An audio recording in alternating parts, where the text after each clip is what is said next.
Hello friend, नमस्ते, प्रणाम। आज मैं आप लोग के बीच में बहुत ही प्यारा सा गीत लेके आई हूँ, विवाह गीत लेके आई हूँ। अगर पसंद आए तो ज़्यादा से ज़्यादा शेयर करना और चैनल को सब्सक्राइब कर लेना।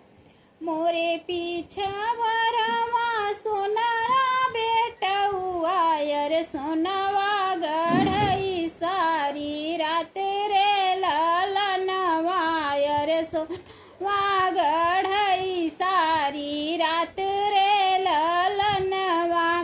दुआरा पे ठाड़ी बाबा सोनारा बोला मैयर सोनारा बोला मैयर गढ़े सोनरा सोनवा के हार रे ललनवा यर सोनरा सोनवा के हार रे ललनवा हरवा पहिरी बेटी जई है ससुरवा यर सो होई अंगना दुआर रे ललनवा यर सुना होई अंगना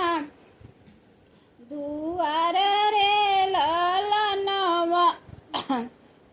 दुआरा पे ठाड़ी मैया मन मन सोचई रे ई बेटी होई है पराई रे ललनवा अरे मोरी बेटी होई है पराई रे ललनवा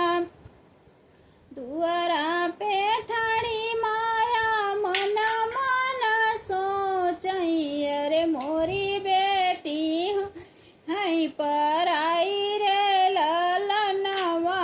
अरे मोरी बेटी है पर रे ललनवा लाली चुन या बजा जब लित लिए उतर चुनरी पहिरी बेटी रे ललनवा यर चुनरी पहिरी बेटी जही रे ललनवा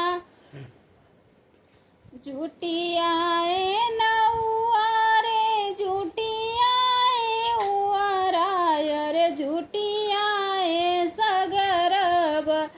राती रे ललनवा यर जुटियाए सगरब राती रे ललनवा मड़ाए में बैठी रोवई मम्मी और पापा रे आजू बेटी हो है पराई रे ललनवा रे आजू बेटी होई है पराई रे ललनवा मड़े में बैठी रोवई चाची और चाचा रे तिया बरन चुई आंसू रे ललनवा रे मोतिया बर चुई आंसू रे ललनवा आजू मोरी दुआरा बेटी होई है सपनवा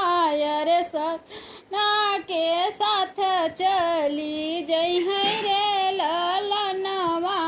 रे सजना के साथ चली जई है रे ललनवा